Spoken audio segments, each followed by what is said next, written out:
వాదులంతా కలిసి మూకుమ్మడిగా దాడి చేసిన కారణంగానే ఈరోజు వర్గీకరణ అనేది అంశము మళ్ళీ తెరపైకి వచ్చింది.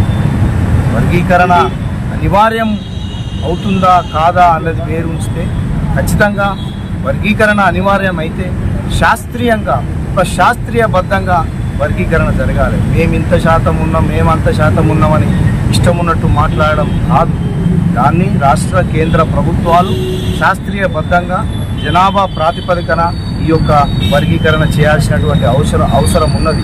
మనువాదుల యొక్క నీడలో ఉన్నటువంటి కేంద్ర ప్రభుత్వము దీనిని అమలు చేయాలనేది ఒక కుట్ర పలుతున్నటువంటి నేపథ్యం. రాష్ట్ర ప్రభుత్వం కూడా సంయమనంతో దీనిని చేయాలి.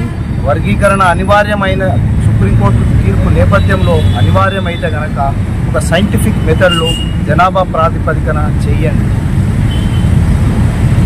ఈరోజు మొత్తం రాష్ట్ర వ్యాప్తంగా హైదరాబాద్లో జరుగుతున్నటువంటి మాలల యొక్క సింహ గర్జనకు వేలాదిగా మాలలు తరలి వస్తున్నారు. అక్కడ చూడండి మాలల జనాభా ఎంతో. మాలల జనాభా ప్రాతిపదికన ఈ యొక్క వర్గీకరణ అనివార్యమైతే జరగాలనేది మా డిమాండ్ అదే.